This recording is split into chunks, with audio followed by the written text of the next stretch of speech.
Oi, pessoal, tudo bem com vocês? Preparei aqui para a gente, nesse instante, uma aula para a gente fazer a correção das atividades que a gente fez no simulado, tudo bem? Aqueles que tiveram alguma dificuldade, que erraram algumas, vamos tentar aí entender, então, o que foi pedido naquelas questões, né? E aí vocês podem fazer a correção necessária, anotando aí no seu caderno, enfim, onde vocês acharem melhor. Então, eu vou apresentar aqui as questões, só um instantinho.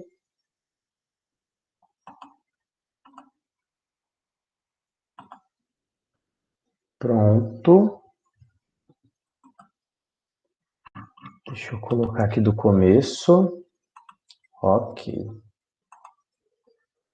Pessoal, então eu dividi a aula de hoje em duas partes. Vou fazer ela em duas aulas para que fique melhor para vocês se organizarem. Então, a primeira parte é a correção do simulado, tá bom? Vamos lá. A questão 1 colocou o seguinte: o apogeu do absolutismo ocorreu em meados do século XVII, sendo a França o país onde melhor se manifestou esse tipo de governo que priorizava. Então, olha só, a gente está falando de absolutismo, século XVII, França, Europa, né? Uma forma de governo, que é o absolutismo. Então, o que, que o absolutismo priorizava? A. A concentração dos poderes na mão do rei. B. A divisão dos poderes em três: executivo, legislativo e judiciário. C. A figura da igreja acima de todas as instituições políticas. Ou D. A prática de eleições livres. Bom, se a gente está falando de absolutismo, pessoal, a gente está falando de poder absoluto, de um poder que fica nas mãos do soberano, né? A gente está falando aí de reis, a gente está falando de família real, a gente está falando, enfim, de monarquia, né? Então, o poder absoluto da monarquia, né? Então, assim, é o rei que concentra aí os poderes e que governa. Então, a letra correta, a alternativa correta é a A, né? Quando a gente fala de absolutismo, a gente está falando de concentração dos poderes na mão do rei. Então, não estamos falando de divisão, mas sim de concentração. Essa ideia de divisão ela vai vir depois com o iluminismo, que a gente vai entrar daqui a pouquinho. Também não estamos falando da figura da igreja acima de outras instituições. Quem está acima, quem tem o poder absoluto, é o rei, ou, melhor dizendo, a monarquia, né? Aquele que tiver na linha sucessória aí, né? Aqueles que tiverem o poder naquele momento. E também nós estamos falando de eleições livres. Monarquia não tem eleição. Monarquia é linhagem, né? Então, passa do pai para o filho ou para a filha e assim por diante, né? Então vamos lá para a questão 2. Com o declínio do mundo feudal, as relações comerciais aumentaram e a necessidade de expandir os mercados consumidores também. Começaram então a expansão comercial e a busca de metais preciosos no mundo. Essa prática econômica recebeu o nome de. Então, qual prática econômica que a gente está falando? A gente está falando, né, dessa expansão comercial, né, a busca de metais preciosos, né? Então, que a gente está que a gente está querendo dizer com isso aqui, ó? Então vamos pensar o momento histórico.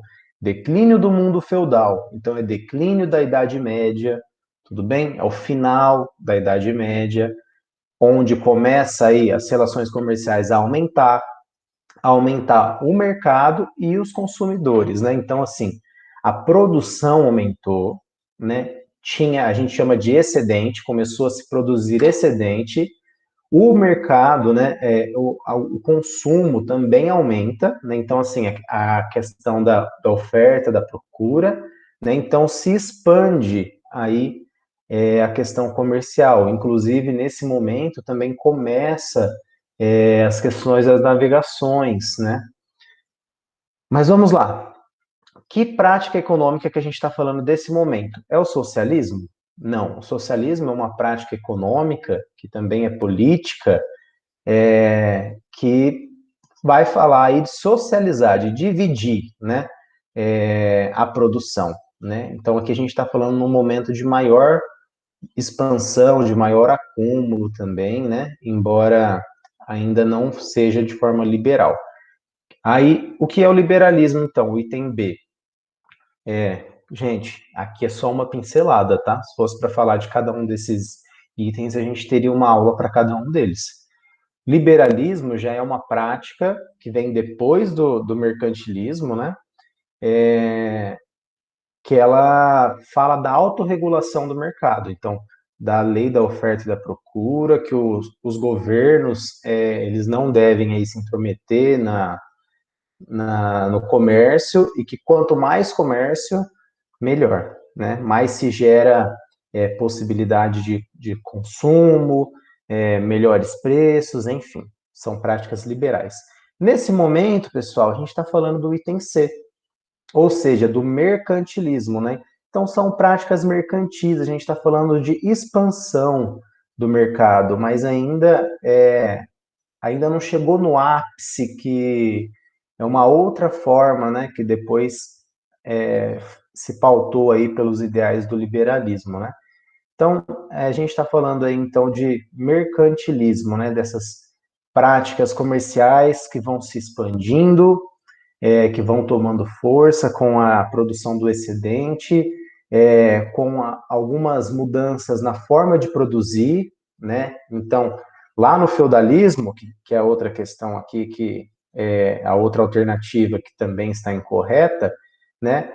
Era muito comum existir aí a produção manufatureira, né? Muito concentrada em uma pessoa que faz todo o processo, né, desde pegar matéria-prima, produzir. No mercantilismo isso começa a mudar, né, e começa aí a questão de gerar um lucro, de gerar o excedente. Ok? Vamos lá para a questão 3. Leia o excerto sobre algumas características da transformação da sociedade que marcam o período da modernidade. Então, o que a gente está falando? Modernidade também quer dizer que a gente já deixou para trás o feudalismo, que a gente já deixou para trás a Idade Média, e a gente está falando da transformação, então, dessa Idade Média para a Idade Moderna, né? Então, assim, vamos lá. De que característica que a gente vai falar sobre essa transição aí da Idade Média para Moderna, né? Bom, a formação, ó, o excerto, vamos lá. A transformação de uma sociedade estamental com fraca mobilidade vertical e posições sociais pela origem de nascimento para uma sociedade de classes com maior mobilidade vertical e posições sociais determinadas pelo poder econômico. Então, olha que interessante. A crítica é a seguinte: na sociedade anterior existia uma transformação da sociedade estamental. Vocês lembram mais ou menos que seria uma pirâmide assim, com estamentos, né? Você nasce dentro, não seria bem uma casta, mas você já nasce ali dentro de um local social definido. Então, existiam aí os nobres, né? Dentro deles aí estão as famílias reais, né? E as suas linhas sucessórias. A igreja, né, que é o clero, e essa outra gama de trabalhadores, de povo, né? Existia alguma mobilidade vertical? Existia sim, porque a gente tinha as relações, vocês vão se lembrar, de sucerania e vassalagem, né? Então, o sucerano era o senhor e o vassalo era o servo, né? Então, o que existia? Às vezes, um servo de um determinado senhor, né? Ele começa também, ele vive ali naquela determinada região, o senhor protege ele, em troca ele produz e dá parte do seu lucro para o senhor, e também defende ele em caso de uma guerra. O que acontece é que esse servo, às vezes, ele também consegue começar a lucrar, consegue expandir aí um pouquinho sua terra, produzir, e ele começa a ser o sucerano, né? A ser o senhor de outros vassalos, de outros servos. Então, existe uma certa mobilidade, tá bom? Mas isso é bem restrito mesmo. Então, a gente está falando aqui da mudança para uma nova sociedade, para uma outra sociedade, uma outra forma, que tem maior mobilidade, né? E as posições, elas não estão definidas aí pelo seu local de nascimento, pela sua origem no nascimento, mas pelo poder econômico. Olha como que muda o ponto de vista, né? Então, assim, quanto mais riqueza, quanto mais dinheiro você tem, melhor sua posição social. E aí a ideia é que a pessoa que, pelo seu trabalho, enfim, que consegue ter mais lucro, né? Ela vai estar num patamar melhor social, né? Essa definição de classes, ela permanece até hoje, né, pessoal? Quando a gente fala que, os ricos, né, e os pobres, mas tem as classes sociais ali, né, de acordo com o que você ganha, de acordo com os seus rendimentos. Depois a gente vai ver na outra questão, é uma questão muito importante que dialoga com essa, que vai dizer, que vai justificar nesse momento essa questão econômica, né? Então, a igreja, seja ela a católica ou as novas religiões protestantes, a católica também vai abarcar essa ideia um pouquinho depois, mas de que o lucro é permitido, o lucro é bom, né? Se você tem aí você conseguiu aí evoluir socialmente, você conseguiu aí ter mais poder econômico, é porque você agrada a Deus, é porque você honra aí o seu trabalho. Então, enfim, vamos para as alternativas. Então, olha só, a gente falou que é uma mudança aí de sociedade, né? A gente está falando de uma sociedade que era estamental, com pouca mobilidade, para uma sociedade de classes com mais mobilidade, né? De acordo com o poder econômico. Então, a gente está falando da passagem de uma sociedade de classes para uma de castas? Não, tá? Então, não são nem bem castas, que a gente tinha antes, e seria quase que o oposto, né? Então, assim, a gente cria as classes sociais aí, de acordo com o poder econômico, mas é quase que o oposto. E também não é bem essa definição de casta que a gente tem nesse momento. Item B, a desorganização de uma sociedade patriarcal para uma sociedade sem mobilidade social? Não, gente, ó, só essa segunda parte aqui já dá para excluir, tá bom? A gente está falando de maior mobilidade vertical. Então, se aqui está falando de sem mobilidade, já está errado. C, da transição do feudalismo para o capitalismo? Sim, é essa, pessoal. Então, a gente está falando da transição da sociedade feudal, que era essa sociedade estamental, estamental, com pouca mobilidade vertical, né, dentro aí das posições sociais, né, porque você nasceu ali dentro de uma família de vassalos, né, de servos, dificilmente você vai ser um senhor, e nunca vai ser da nobreza, e muito dificilmente vai ser do clero. O clero ainda era uma possibilidade de ascensão social para algumas famílias, né? E a passagem é para qual? Para o capitalismo. Então, no capitalismo, a relação de poder é a que vai estabelecer, né, o poder econômico, quanto você ganha, sua posição social. E a D, né? O lucro é pecado no capitalismo e as sociedades devem ser agrárias como no feudalismo. Não, né, gente? Então, exatamente aí o contrário. O lucro é aquilo que a gente busca no capitalismo, é aquilo que se busca, né? A sociedade agrária tem essa ideia de feudalismo, não é isso que a gente quer, embora as produções continuem, tudo bem? Vamos lá para a questão 4. A Contra-Reforma foi formada por meio do Concílio de Trento. Quais ações foram criadas para conter o avanço da reforma protestante na Europa?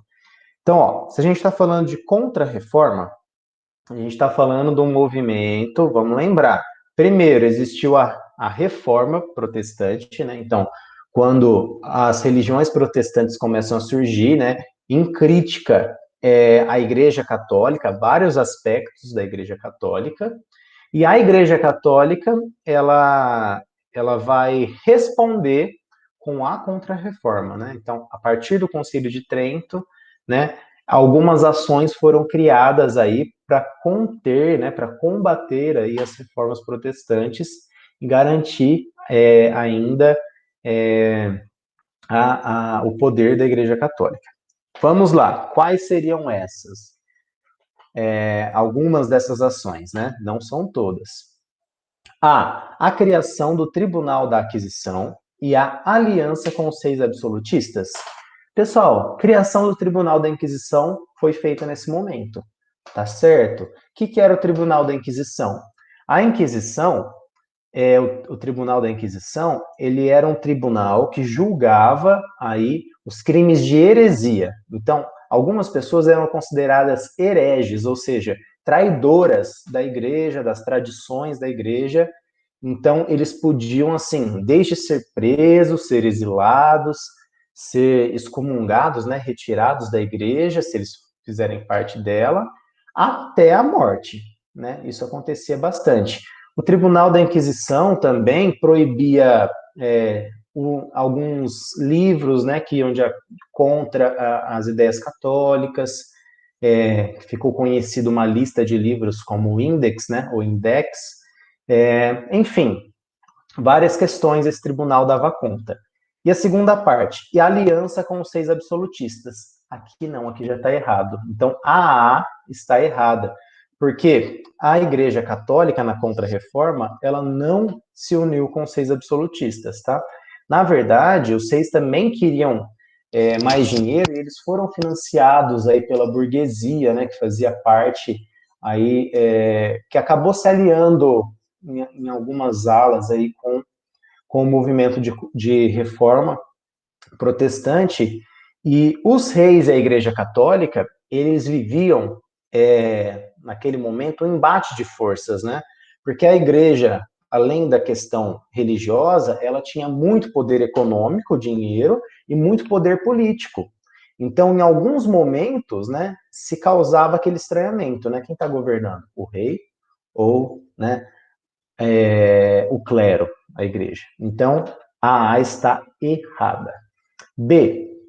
Aliança com os calvinistas para combater o avanço anglicano na Inglaterra. Né? Então, a gente está falando aqui de duas igrejas que foram criadas, né? A calvinista e o anglicanismo. Mas os católicos não se uniram com os calvinistas, tá bom? A Contra-Reforma, ela foi uma reforma grande, geral, para conter o avanço de todas as religiões aí que vinham borbulhando, que vinham nascendo, sobretudo aí na Europa, né, com esse viés cristão, mas que criticava a Igreja Católica. Então, não está certa. A C, criação do Tribunal da Inquisição, a gente já falou que isso sim, e reforço do poder do Papa. Aqui está. Então, olha só, não existiu, então, essa aliança com os reis absolutistas, mas o reforço do poder do Papa, né? Então, o Papa, até esse momento, ele era uma figura, assim, que ali pela Europa ele dominava bastante. Ele andava bastante, ele tinha muitos amigos, dos reis, tudo mais. Não que isso ainda não exista de uma outra forma, mas o Papa, ele vai se tornar uma figura de maior poder decisório, de um grande líder, assim. Então, essa questão aqui que a gente vai considerar a exata, a certa, tá bom? Questão C, o item C. Vamos lá, no item D, a criação da Companhia de Jesus e os diálogos com novas religiões cristãs. Então, a companhia, ela vem um pouquinho depois, né? Bem mais ou menos aí nesse período, os jesuítas, né, que inclusive eles vêm para o Brasil para fazer um trabalho aqui, né, mas a Companhia de Jesus, ela não atuou assim tão diretamente nessas questões de protestantismo, tá? E assim, o diálogo com as novas religiões, isso não existiu, né? Então, eles foram tratados como hereges, né, como traidores, da Igreja Católica, então não se queria papo com eles, de forma alguma, tá bom? A questão 5, para a gente terminar, assinale a alternativa que aponta a relação entre as novas religiões cristãs e o capitalismo.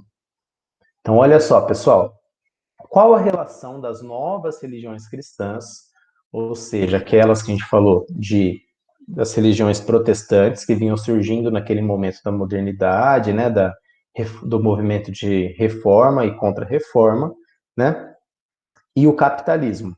Então, quando a gente fala novas, é novas naquele momento, não são as de agora. Existem tantas outras religiões que vêm sendo criadas, né? Bom, vamos lá. Item A. O trabalho e a riqueza como formas de honrar a Deus. Item B. Críticas ao acúmulo de capital. Item C. Defesa da divisão do lucro com os mais pobres. E D. Fim da escravidão por dívidas. Vamos ao contrário dessa vez? Item D. Fim da escravidão por dívidas. Não, né? Então, nós temos que honrar o nosso trabalho, as dívidas precisam ser pagas e a escravidão era aceita, tá bom? Então, ainda existe, porque era uma forma de você estar pagando também a sua dívida. Então, isso daqui, ok, não está certa, tá bom?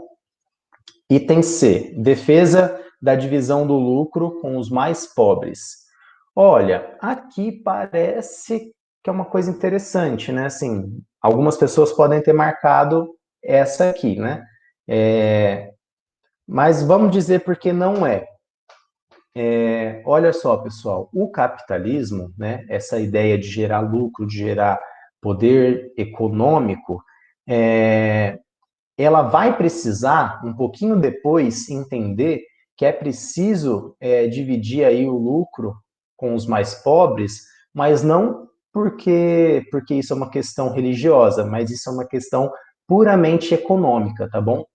Então, assim, se os mais pobres não têm como sobreviver, se o lucro ele não é dividido, né, então a gente cria as relações, por exemplo, de salário, quando o Estado ele se desenvolve e fica mais forte, a gente cria as políticas sociais, né, a gente vê as políticas sociais que vão distribuir renda para quem às vezes não tem, porque se a pessoa não tem como comprar, o mercado não gira e o lucro não acontece, tá? Então, essa aqui não é uma questão religiosa com o capitalismo, mas ela é puramente econômica, tá bom?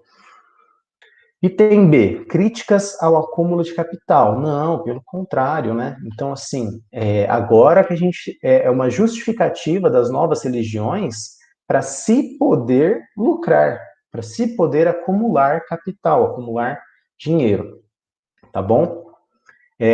Item A, o trabalho e a riqueza como forma de honrar a Deus. Então, é essa, perfeito, né? Aquele que trabalha que tem do fruto do seu trabalho, que enriquece, ele está honrando a Deus, né? É isso aí, pessoal. Espero que vocês tenham gostado, tenham entendido aí essas questões. Vou finalizar essa aula aqui e vamos para a segunda parte, que é a introdução do iluminismo. Até já!